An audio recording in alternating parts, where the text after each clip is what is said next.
So now we are going to go over the update 50 changes. This is the only posting I'm seeing for update 50. So I guess we'll go over that one first before we go over update 51. Okay, so disclaimer, everything seen in this preview server Lamannia is not final and subject to change.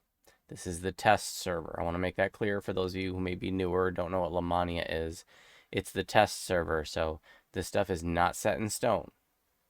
This is just a current iteration and the first preview to the public. They probably will make some changes. They pretty much always do. Character Paladin, Knight of the Chalice. The tier 3 ranged attack was sharing its name with a tier 5 ability, both called Avenging Shot. It has had its names fixed to be Exalted Shot, matching its melee counterpart. Falconry, meticulous weaponry, now has anti-requisites with other forms of item defense.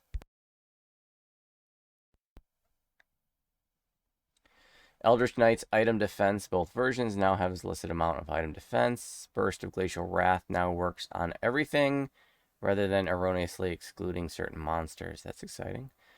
Poison damage resistance now properly reduces poison damage. Shatterkai Iconic has been updated. They now get their first chain attack ability as innate racial feat, and both chain attacks are now melee attacks requiring a light weapon in your main hand. A more full explanation can be seen in this thread. Shatterkai. Forgot to link it, guys. We talked about that last week. We went over the release notes last week. Posted on my YouTube channel.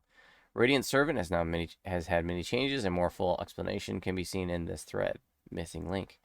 Again, we went over that. There's a video on my YouTube channel if you're interested. The Aura of Courage buff from the Knight of the Chalice capstone now reliably applies to all party members. Rogue, Thief, Acrobat, Sweeping Strikes now correctly factors in your trip DC. Druids now get Protection from Elements Mass as a level 7 spell. Cool. Items. Guild augments have now been fully deprecated. Really? You can no longer buy guild augments from vendors. Existing guild augments can no longer be slotted. Wow, they can be sold back to a vendor for gold. Items that had guild augment slots now have a colorless augment slot in its place. Aww. Unless that item is somehow a quiver, in which case it will not be replaced by anything. Sorry.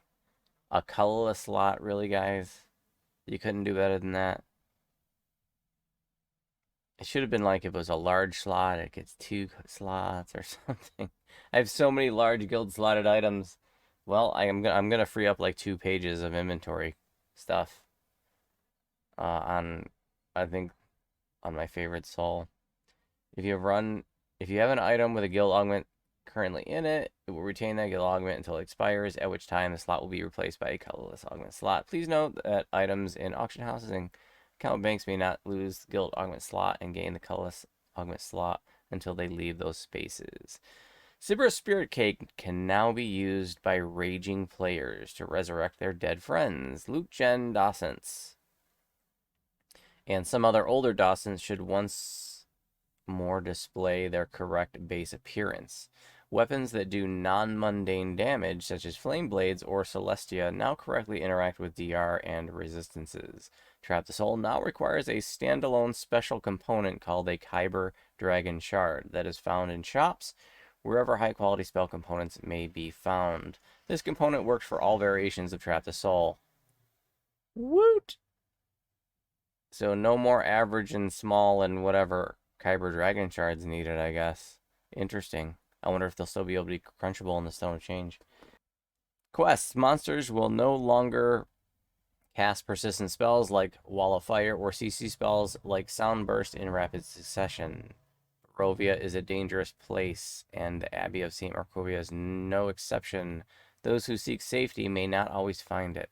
I don't know what that means. Removed some NPCs from Meridia that were not meant to be there.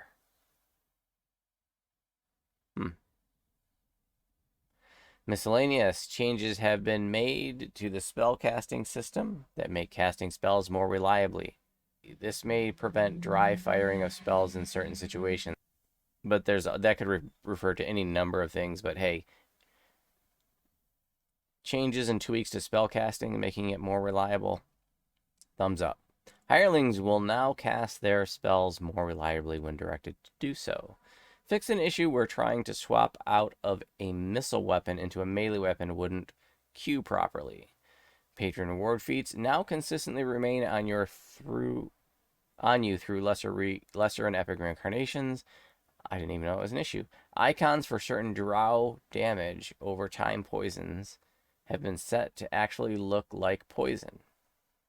All right.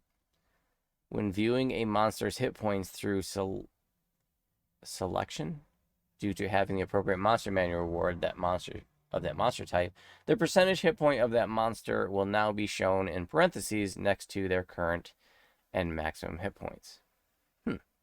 Formatting for the percentage hit point for your party members has been adjusted slightly to better take advantage of available space. Known issues, Dawsons that have had old cosmetic appearances. Potions applied are not currently showing those appearances. This will be fixed before it goes live. Okay, that was the only thing for update 50.